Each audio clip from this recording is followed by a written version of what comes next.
Hi, my name is Victoria Karya Angku with number metric D083388. Today, my video is going to talk about the distinctions between a real and nominal interest rate, which is in topic 4, the meaning of interest rate.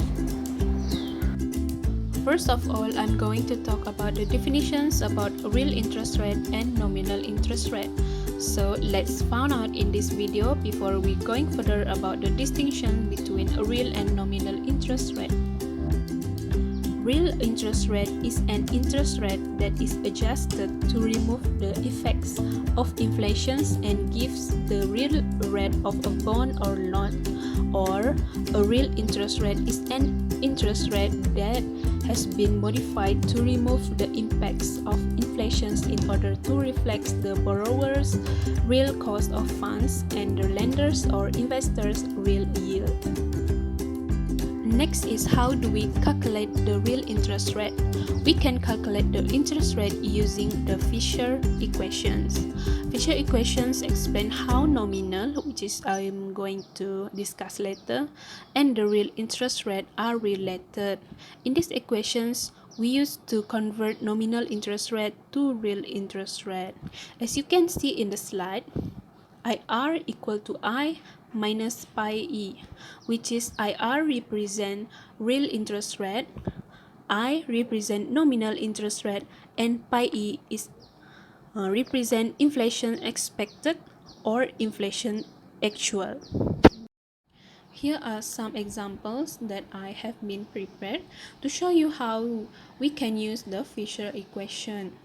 For example 1, if a loan has a 12% interest rate and the rate of inflation is 8%, the given value, we will substitute it into the Fisher equation.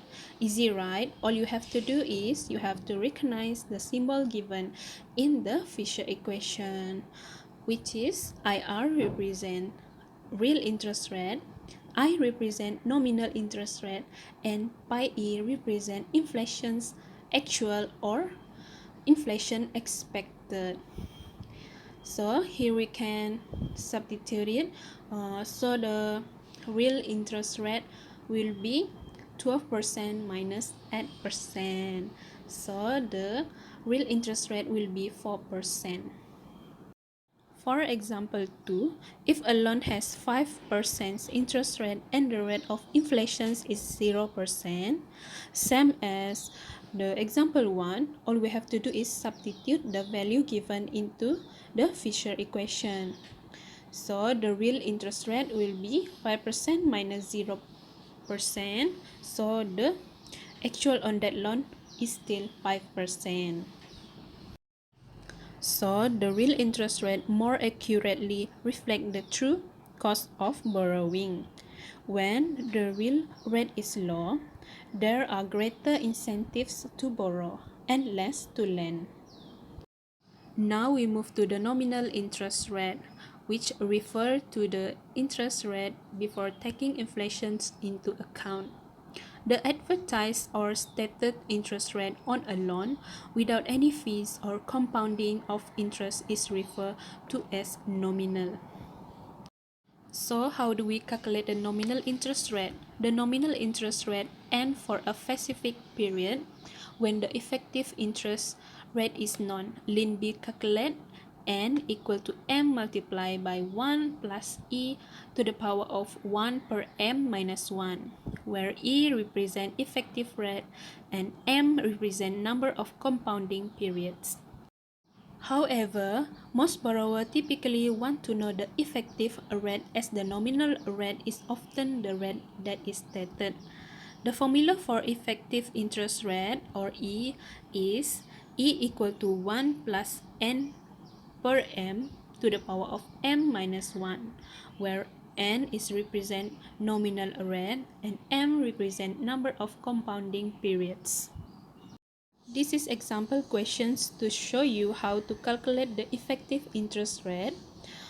If a loan's stated nominal rate is 8% and it's compounded semi-annually, then the effective interest rate would be same technique that we use in the Fisher equations. where we substitute the value given into the formula.